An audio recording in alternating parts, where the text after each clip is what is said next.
Eh bien, bonjour à toutes et à tous. Alors oui, c'est bien moi, Luc Laforêt. Les gens qui me connaissent peuvent être un petit peu surpris, ou même ceux qui ont regardé les précédentes vidéos. J'ai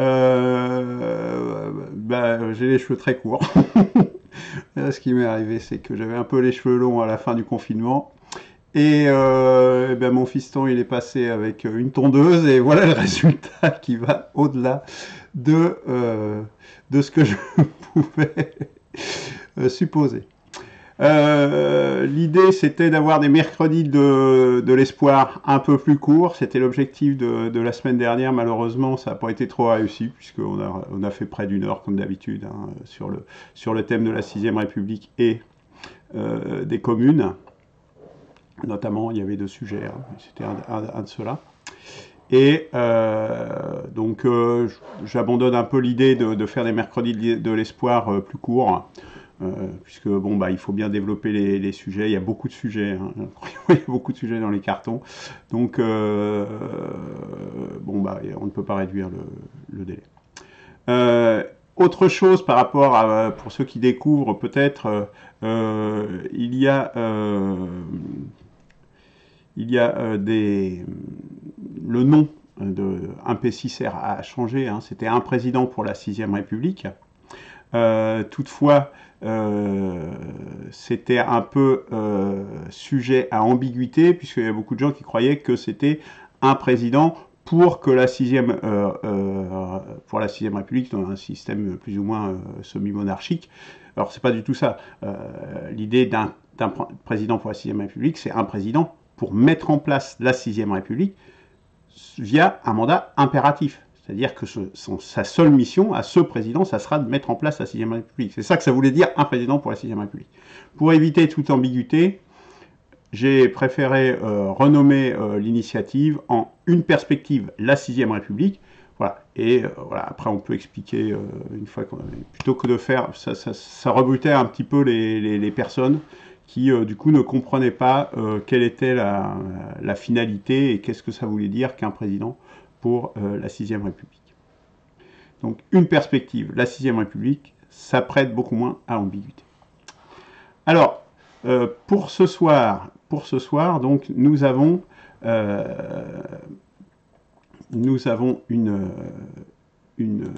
menu qui est un petit peu différent euh, aujourd'hui, hein. Donc, comme on l'a vu et que j'ai envoyé dans les messages, il y a un changement de programme, hein, puisqu'il était prévu deux parties, hein, un point donc sur les différentes initiatives politiques et leur devenir, et également quelle sixième République, donc deuxième épisode de cette description de l'architecture de la sixième République proposée autour du département. Bon, on abandonne cette deuxième partie qui était déjà trop longue.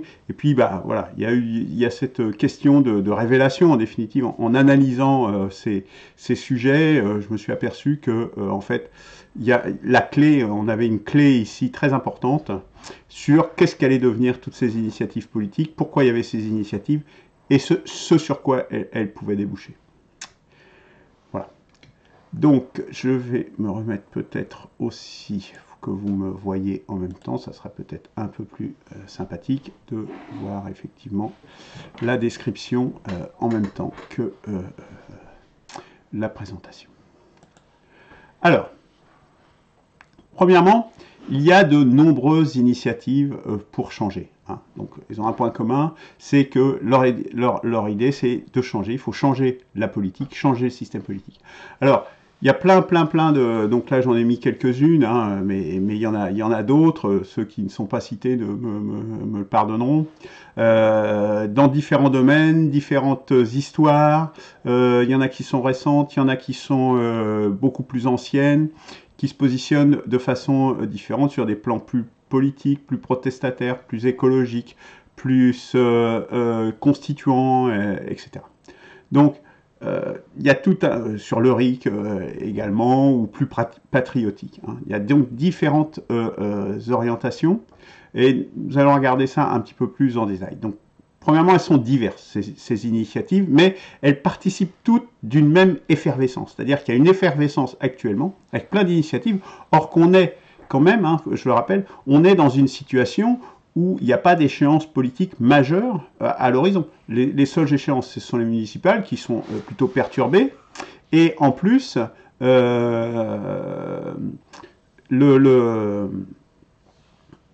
donc il y a pas, c'est dans 2 ans les élections présidentielles, c'est la seule échéance majeure. Après, il y a les régionales, mais c'est pas c'est pas ce qui va changer la politique française.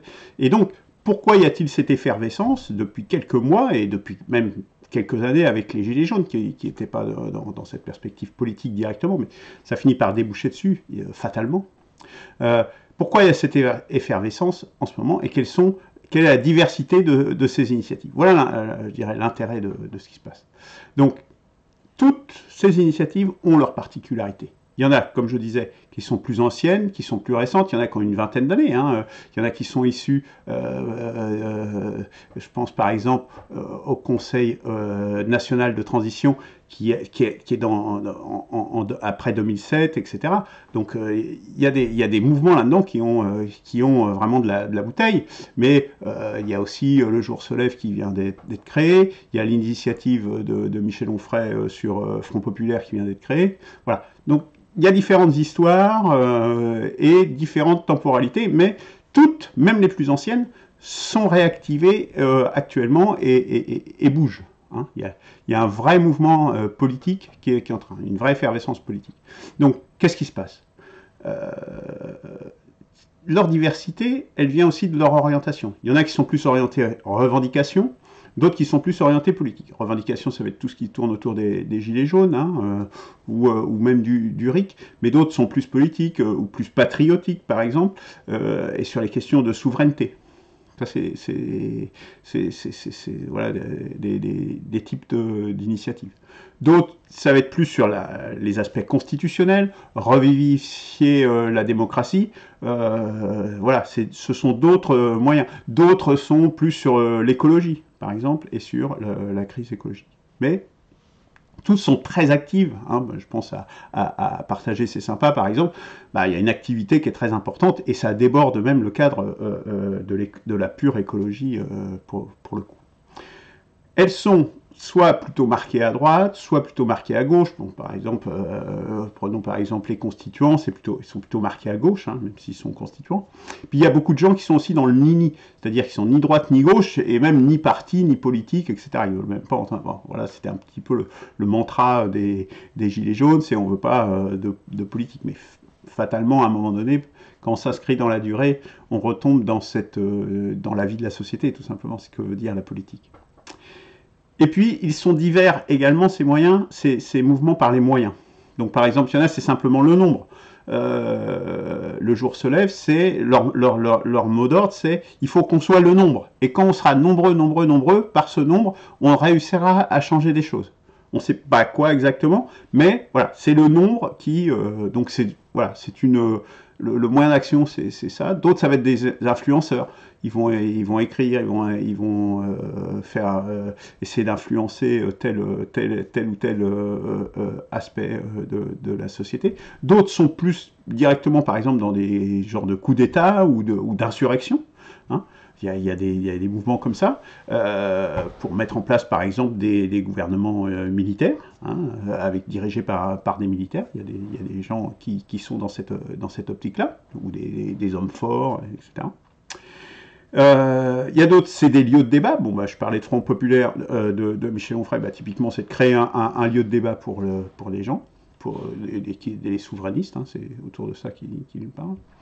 Et l'élection présidentielle de 2022, il y a un positionnement différent. Il y en a qui s'inscrivent clairement dans cette perspective. Donc, par exemple, c'est les gens qui, 2022 pour le peuple en 2022, hein, qui ont fait une pétition et qui essayent de travailler là-dessus. C'est un mouvement également issu des Gilets jaunes. Et où il y en a d'autres qui ne veulent pas entendre parler de ça parce qu'ils disent 2022 c'est trop loin, ce qu'on a besoin c'est des solutions maintenant. Voilà. Donc, on a un panégyrique, je dirais, d'initiatives qui sont très diverses. Mais pas tant que cela. Parce qu'en vérité, elles ont un point commun, qui est le premier point commun, c'est qu'elles sont toutes des mouvements d'opposition qui sont contre Macron et contre la politique néolibérale, que moi je préfère appeler la politique libérale libertaire. Et donc ça c'est quand même un ciment déjà très important. Une première dimension importante, c'est que c'est un rejet du néolibéralisme et des dégâts qu'il crée dans la société et dans la vie des gens. Et donc, c'est vraiment un point commun très très fort, très important. Hein. Il y a même plein de mouvements, c'est anti-Macron, destitution, etc. D'autre part, il y a un autre point commun qui ressort, c'est la volonté de mettre en place une vraie démocratie au cœur de la République, de réinventer la République. Alors, même il y en a qui vont dire je ne suis pas pour la République, etc. Mais la démocratie passe par la République, hein, jusqu'à preuve du contraire. Et donc, cette vraie démocratie, même les gens qui parlaient d'un gouvernement militaire, par exemple, leur objectif demeure de mettre en place une vraie démocratie. Donc, vous voyez, ça peut paraître contradictoire, mais bon, voilà, c'est leur position. Et donc, le souci de mettre en place une démocratie, une vraie démocratie, est un dénominateur commun important aussi à quasiment tous ces mouvements.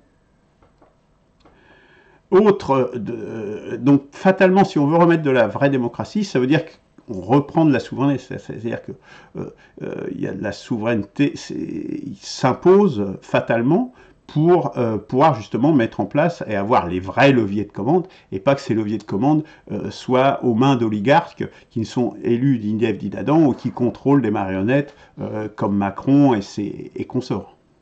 Donc, ça veut dire reprendre la souveraineté. Ça veut dire quoi, reprendre la souveraineté? C'est reprendre le pouvoir, tout simplement. C'est ça que ça veut dire. Hein. Sur son périmètre, sur le peuple, sur l'endroit où est-ce que l'on est. Sur le pays, sur la nation dans laquelle on se trouve. Et il y a aussi une volonté de dépasser les clivages traditionnels, c'est-à-dire en particulier le clivage gauche-droite, puisque ce clivage, il nous a amené dans la situation dans laquelle on est aujourd'hui, et depuis des décennies, en fait, qu'on ait une alternance de droite ou de gauche, on est toujours dans la même politique, c'est toujours le même logiciel qui est à l'œuvre, et on peut faire des alternances, ça continue toujours suivant la même trajectoire. Donc ce clivage, il est nécessaire d'être dépassé, puisque de toute façon, il ne change rien. À partir de là, qu'est-ce qui unifie au final et qui le synthétise tout ça? En définitive, c'est moi ce que j'appelle le peuple du référendum constitutionnel de 2005.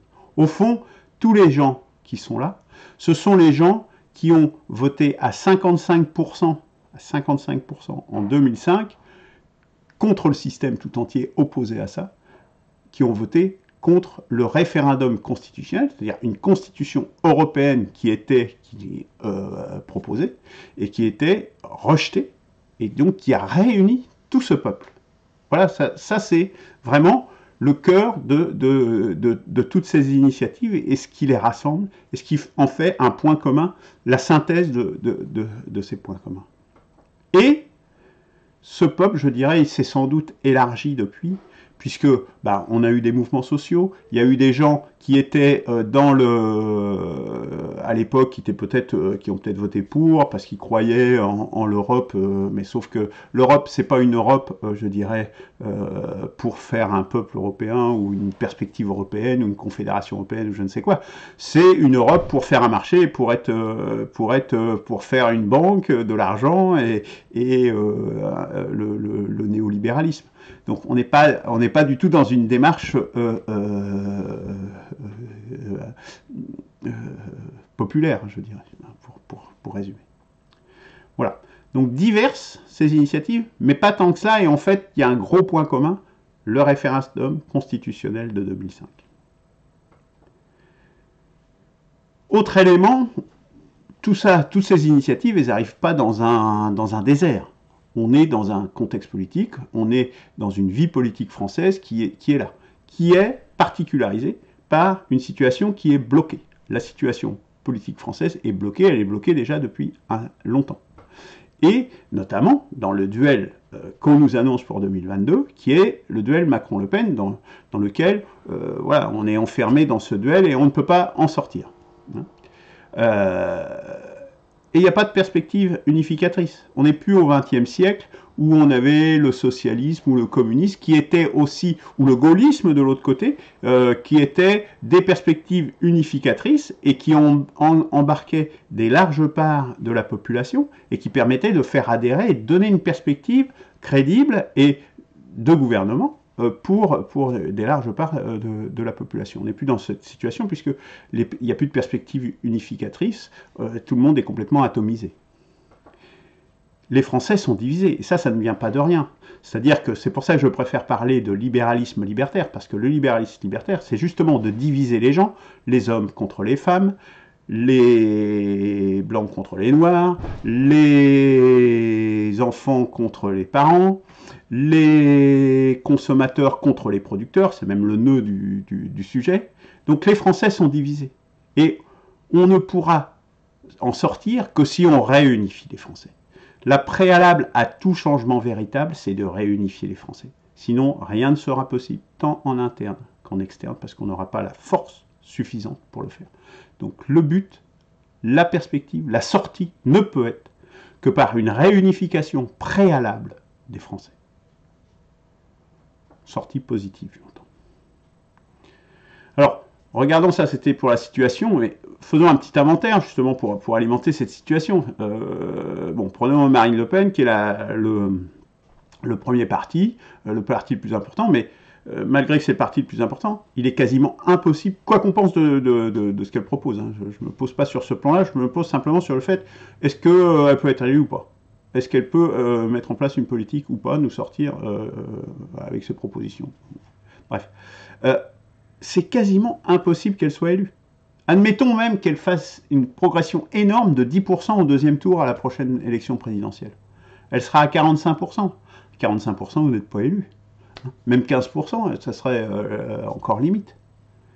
Et encore, admettons même qu'elle soit élue. Même si elle est élue, elle ne pourra rien faire. Parce que, en interne, avec les forces qui se mettraient en mouvement pour empêcher la mise en œuvre de sa politique, comme en externe, elle ne pourrait pas mener sa politique, elle pourrait quasiment rien faire. Elle serait très limitée. On le voit dans d'autres pays où est-ce qu'en fait, même quand ils ont perdu les élections, le système est suffisamment puissant et suffisamment tentaculaire pour empêcher en fait les véritables changements et les véritables remises en cause. Europe Écologie Les Verts, ils font un parti intégral du système libéral libertaire. Europe Écologie Les Verts, c'est l'Europe d'aujourd'hui. Voilà, bon, je vais pas m'étendre très longtemps là-dessus, mais voilà quoi. C'est pas de là que viendra la moindre solution.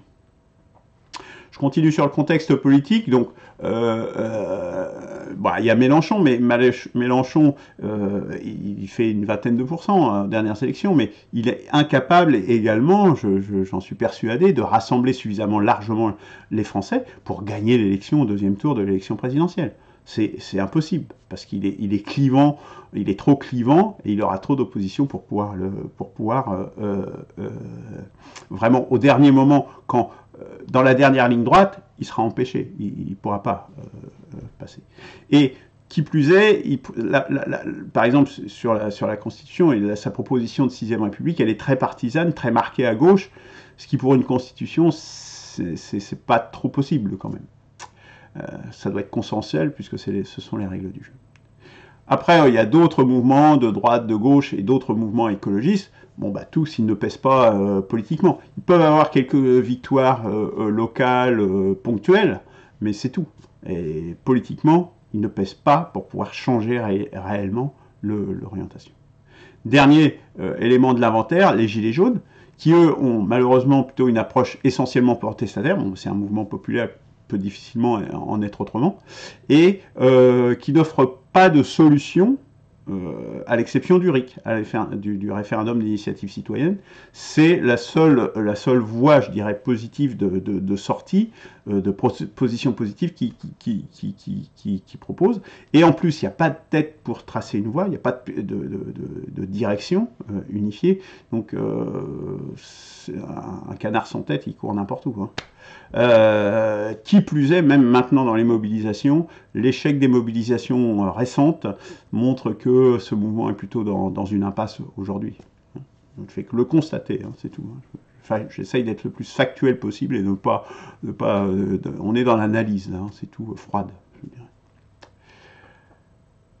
Donc on est dans une situation bloquée. Et comme il y a une situation bloquée, c'est ce qui explique qu'il y a toutes ces initiatives, qu'il y a tout ce foisonnement de gens qui essayent de... Parce que la politique a horreur du vide, et donc il y a toutes ces initiatives qui se font jour et qui émergent. Donc voilà pour un premier aspect du paysage. Autre aspect, puisqu'il est question de construire une alternative politique, les intellectuels. Les intellectuels ont une place très importante, puisque les intellectuels, ils sont irremplaçables pour construire une alternative politique. Il faut des gens qui aient réfléchi à ce qui s'est passé dans le passé, à ce qui se passe dans l'avenir, faire des propositions. Voilà, il faut faire aussi un peu de théorie et avant de passer à la pratique. Hein. On ne va pas se jeter, on ne va pas confier l'avenir avec des ours dans des cavernes. Ce n'est pas possible. Hein. Ou alors on retourne dans les cavernes, quoi. Mais bon. Je ne pense pas que ça soit le but de ça, justement, c'est plutôt d'échapper à la barbarie et d'aller vers un système positif. Le problème, c'est que les intellectuels, aujourd'hui, ils sont plutôt dans le constat, hein, dans le constat, dans le passéisme, dans le défaitisme, dans le pessimisme, et ils ne proposent pas vraiment de perspectives. Hein. Les perspectives positives, bon, voilà, on peut proposer le RIC, etc., mais ça va pas très loin, je dirais, quoi. Hein. C'est important, hein, je ne dis pas que c'est pas important, mais voilà, il y a quelques propositions qui émergent, mais qui font pas une voie, une perspective vraiment globale.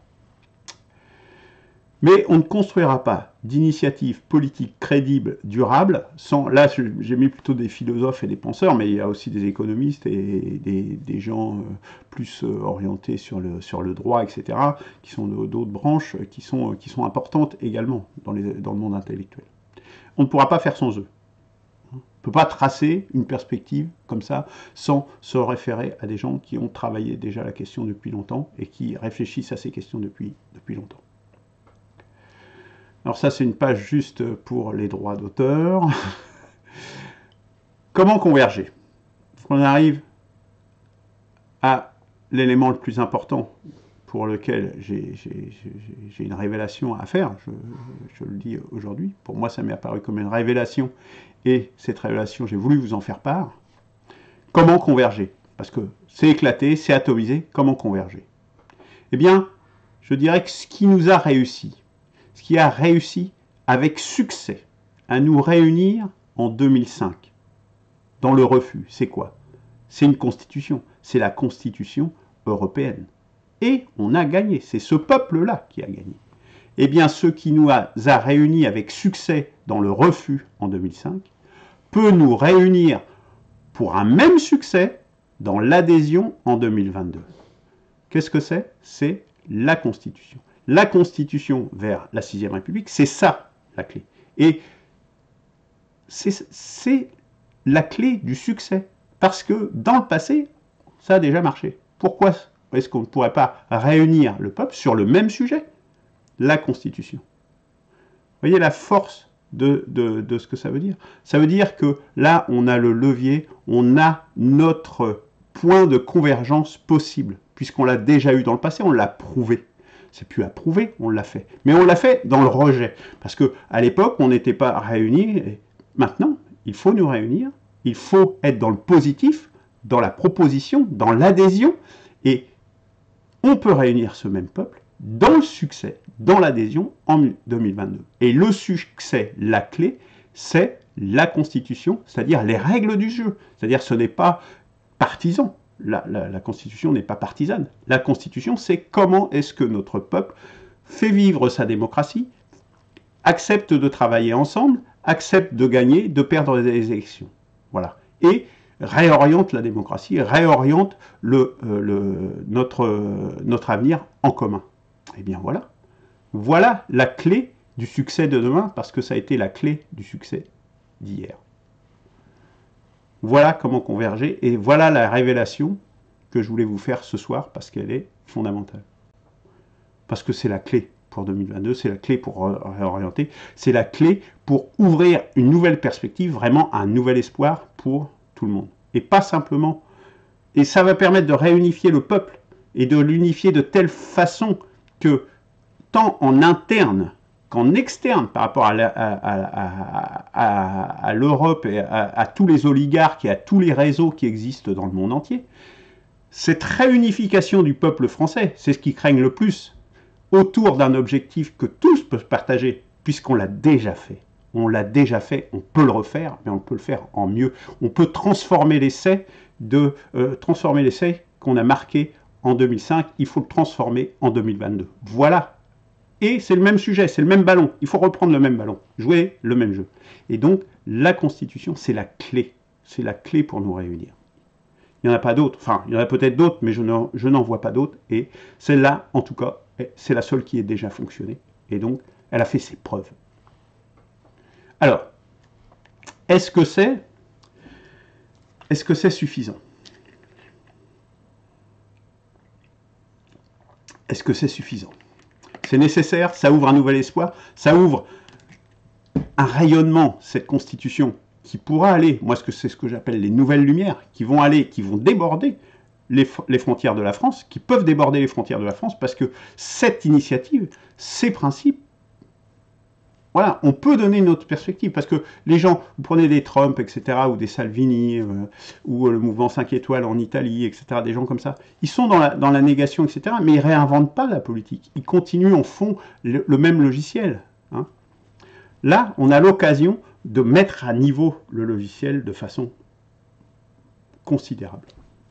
Mais tout en réunissant des gens de différents horizons. Est-ce suffisant?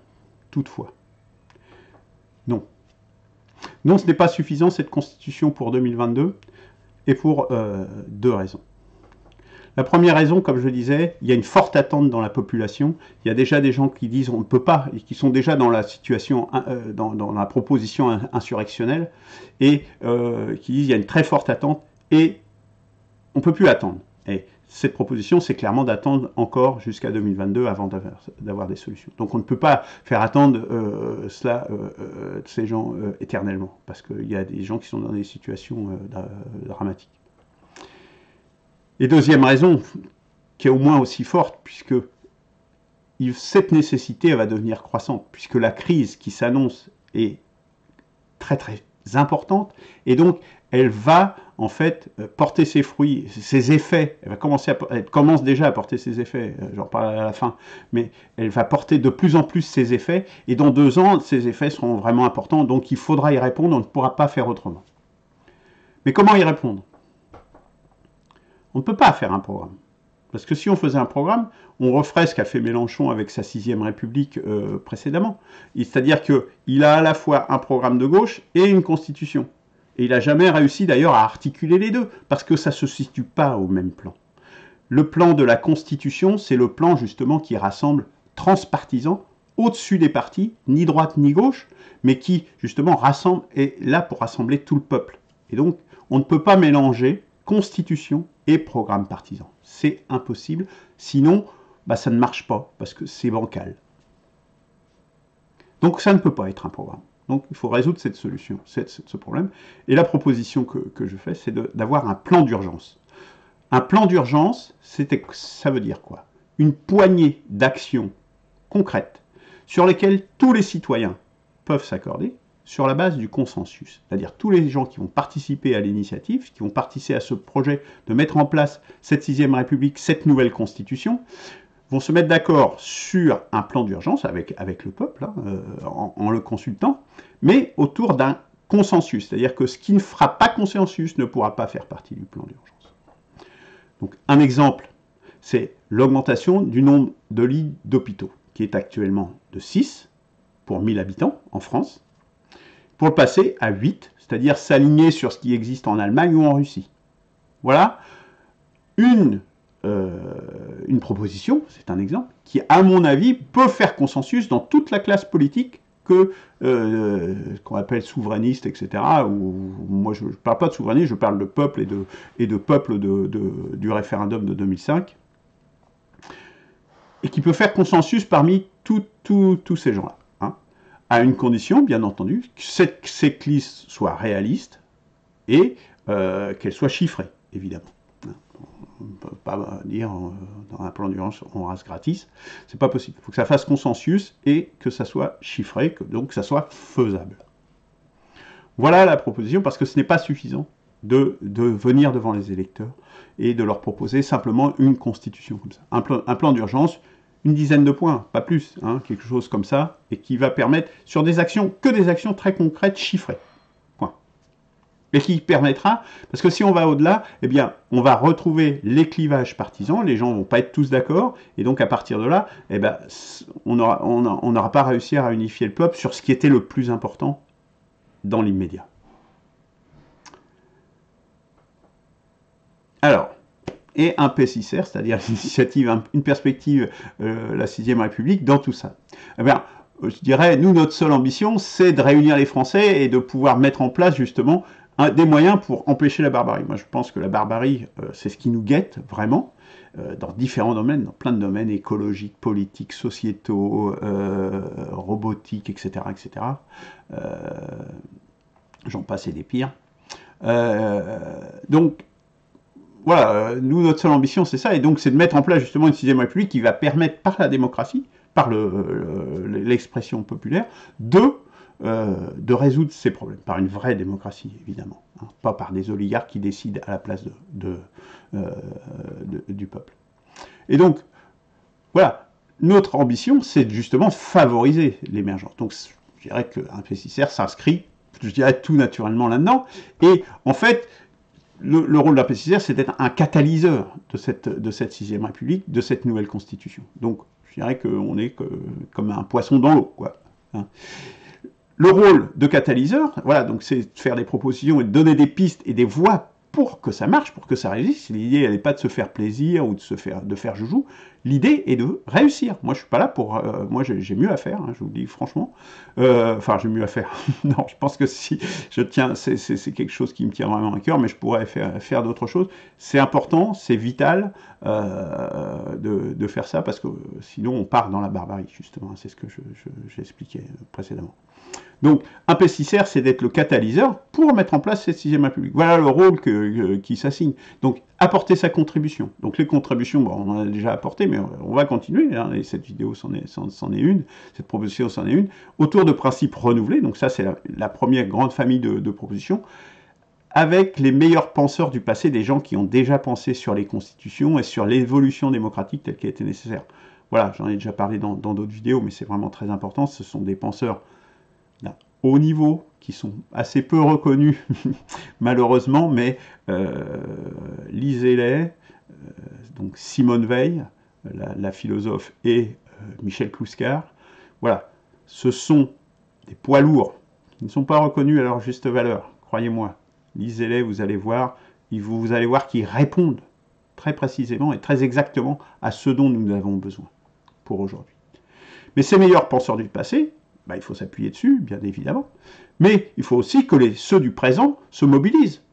Moi, je dis, j'ai une expression pour ça, c'est-à-dire, moi, je convoque les intellectuels pour qu'ils cessent d'être dans le pessimisme, le passéisme, et qu'ils nous viennent là pour construire sur les épaules, monter sur les épaules de ces géants, et poursuivre dans cette voie, et proposer et ouvrir de nouvelles lumières. L'idée, c'est de faire des nouvelles lumières qui feront rayonner la France, comme elle a rayonné à l'époque de 1789. Mais il faut dépasser le seul état de droit, parce que le seul état de droit, il a montré ses limites, puisqu'il nous a amenés dans la situation dans laquelle on est aujourd'hui. Donc il faut dépasser cet état de droit, sinon on repart vers la barbarie, les tyrans, etc. Il y en a des propositions pour mettre des tyrans en place, ça ne manque pas, qui est une des formes de la barbarie. Il y en a d'autres, malheureusement. Voilà. Donc ceux du présent, il faut qu'ils se mobilisent, qu'ils sortent un petit peu de leur approche pessimiste décadente, et pour essayer de lever le nez et de voir où est-ce qu'on peut envoyer le ballon, plutôt que de dire « Oh là là, on a encore pris un but ». Voilà ce à quoi je convoque les intellectuels. Enfin, troisième élément très important, l'expérience. L'expérience de notre histoire, de notre passé. Si la 5e République a duré plus de 60 ans, c'est pas pour rien, c'est qu'elle fonctionne Elle ne fonctionne pas très bien, elle dysfonctionne, elle a plein de défauts. Mais si elle a duré 60 ans, il y a des raisons à ça. L'expérience montre que il y a certainement des éléments qui sont assez importants, qui sont peut-être récupérés quand même. Hein. Et puis la sagesse aussi. On ne va pas jeter tout le passé, il faut s'appuyer sur le passé pour pouvoir construire. On ne construit jamais tout à partir de rien du tout. Et la sagesse de notre nation, la sagesse de notre peuple, son histoire, son expérience. Voilà, toutes les expériences. Donc ça, c'est vraiment fondamental, et la contribution du peuple, justement, dans l'élaboration de cette constitution, de cette 6e République. Donc, voilà les principes renouvelés voilà la contribution que nous proposons, justement, de promouvoir, de catalyser. Et, autre aspect, c'est l'architecture que nous proposons de la 6e République. Bon, j'en ai parlé, voilà, c'est ce qui a été squeezé là, avec l'histoire du département, mais c'est une architecture, justement, renouvelée, avec des instances renouvelées, qui proposent un fonctionnement de la 6e République. Alors, le devenir, je dirais, pour résumer, pour récapituler ce qui a été dit, quel est le devenir? Le devenir, voilà, il y a un foisonnement d'initiatives politiques, dans l'opposition, qui sont diverses et qui sont divergentes, qui partent dans toutes les directions. On a une situation politique qui est bloquée tant du côté des partis traditionnels que des mouvements d'opposition, puisqu'ils sont tous dans l'impasse. Les écologistes sont dans l'impasse. Partager, c'est sympa. Ils montrent bien, et c'est une vidéo qu'ils ont fait il y a 1 an, hein, où ils disent on a échoué. Voilà, on est dans l'échec. Parce que malgré l'urgence, etc., on est dans l'échec. Eux aussi sont dans l'échec. Et donc, continuer comme ça, ce n'est pas possible. Il faut absolument faire un décalage. Il faut faire un décalage pour mettre le système dans le vent. Et mettre le système dans le vent, il ne s'attend pas à ce qu'on lui sorte une constitution et dise mais nous, on va sortir par le haut. Hein, parce que vous dites que vous allez sortir par le haut par votre Europe néolibérale. Mais non, nous, on va vous sortir par le haut, par la démocratie, par la vraie démocratie, par une réinvention de la démocratie. Et évidemment, pour réinventer quelque chose, le recours à l'intelligence est indispensable, d'où la convocation des intellectuels. Voilà, la Constitution, c'est ça la révélation que je voulais vous faire, et c'est ça la clé qui nous a permis le succès en 2005, mais le succès en moins, puisqu'on a refusé la Constitution en 2005, mais la révélation, c'est que maintenant, il faut faire cette 6e République et que ça sera la clé du succès en plus pour 2022. Voilà la Constitution. La clé, elle est là. C'est ça qui va permettre de réunir le peuple, complémenté par un plan d'urgence pour répondre aux situations vraiment d'urgence dans les secteurs et dans les situations qu'il nécessite pour la population française. Voilà. J'en ai fini pour cette partie. Bon, vous pourrez commenter, réagir, etc. Évidemment, le débat est ouvert à ce sujet, bien évidemment. Alors, je poursuis sur les mercredis d'espoir, de l'espoir sur la deuxième partie, bon, qui donc est tronquée et n'aura pas lieu. Toutefois, je voulais parler sur ce 2e épisode du département, puisque c'était commencé par le local, donc la semaine dernière c'était sur la commune, là c'était sur le département, donc qui est le niveau intermédiaire. Et pour souligner, parce qu'il y a peut-être des gens qui vont regarder cette vidéo qui sont sensibles justement qui ont une profondeur historique, le département justement dans ce qui est proposé, c'est peut-être l'endroit, alors peut-être pas de la réconciliation des Girondins et des Jacobins, de ceux qui sont de tradition jacobine et de ceux qui sont de tradition girondine, tradition centralisatrice ou tradition décentralisatrice, le département, avec une nouvelle valeur, et vous verrez justement la semaine prochaine comment la proposition qui est faite par un PSICR sur ce sujet peut prendre justement un lieu de convergence des Jacobins et des Girondins. Parce que c'est le niveau intermédiaire sur lequel, à mon avis, il y a moyen de se retrouver et de converger. Mais bon, vous verrez ça la semaine prochaine.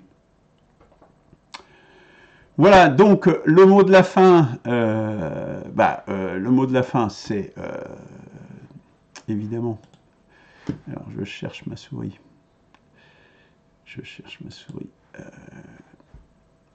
c'est reprenons espoir. Hein. Je pense que ce soir, on a montré que on pouvait reprendre espoir. Il y a matière à le faire, on peut le faire, il y a un chantier à mener, il y a des travaux à faire, il y a des modalités à définir. Mais voilà, l'objectif pour toutes les initiatives, on peut en avoir un et qui peut rassembler tout le monde parce qu'il a déjà rassemblé et il a déjà marché et il peut marcher encore. Dans l'actualité, je vais quand même dire 2 mots du Covid et de la courbe, hein, qui pour moi, je regarde, comme vous le savez, l'Institut John Hopkins aux États-Unis. La courbe, elle continue de croître. Hein, il n'y a pas du tout de palier à l'horizon. Hein.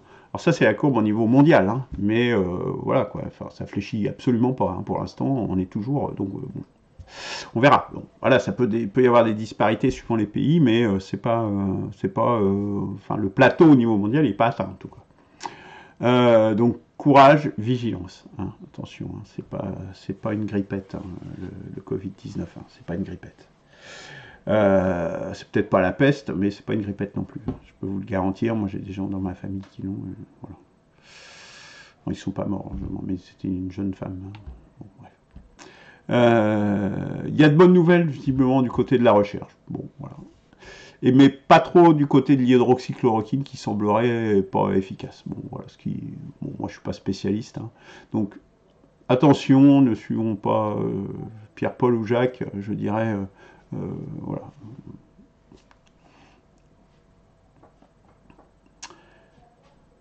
Alors, il y a d'autres chocs à venir, hein, j'en ai déjà évoqué, mais d'ores et déjà, on a déjà l'augmentation des prix à la consommation, déjà, là, dès la fin du confinement, enfin, vous avez certainement pu le constater. Les produits de consommation et d'alimentation, notamment, eh bien, ils ont augmenté très sensiblement, là, dès là maintenant. Hein. Et, à mon avis, c'est pas fini, quoi. Sachant que les pleins effets de la crise, selon les économistes que je juge fiables, la fin de la crise, les pleins effets, il faut les attendre plutôt pour la fin de l'année, parce que les gens là, ils vivent un petit peu sur leur réserve, etc. Et les entreprises, c'est un peu la même chose. Mais les pleins effets seront vers la fin de l'année, vers octobre, novembre, décembre, hein, le 3e trimestre. Voilà. Qu'est-ce que je peux vous dire d'autre? Rejoignez évidemment l'initiative, visitez le site 1P6R, il y a plein de choses à découvrir dessus, hein. Je vous encourage à le visiter, à voir un petit peu les différentes propositions et les différents sujets qui sont, voilà, pourquoi il y a plein de... Si vous voulez découvrir l'initiative, c'est vraiment le bon moyen, parce qu'il y a Facebook, YouTube, etc. Mais le site, en fait, c'est mieux organisé, et c'est organisé pour que vous puissiez justement découvrir l'initiative et voir comment vous pouvez vous insérer. Il y a notamment, c'est ce qu'on voit actuellement, les actions. Hein, et donc ça, c'est le bon moyen pour découvrir et aller plus avant dans l'initiative. Et puis, je vous encourage donc à y participer, donc à la rejoindre donc en écrivant, en allant sur le site, et en regardant les actions, la vidéo action pour la 6e République, qui va vous donner des détails sur les chantiers qui sont déjà identifiés. Bon, après, voilà, hein, vous allez voir, c'est ouvert, etc. Il y a pas de... On est là dans la construction, dans la co-construction, parce que, moi, comme je dis, hein, l'Assemblée constituante, c'est maintenant qu'il faut se préparer, parce qu'en 2022, il faudra être prêt. Voilà. Je vous remercie de votre attention, et puis je vous dis prenez soin de vous, préparez-vous aux crises à venir, et puis à la semaine prochaine. Au revoir.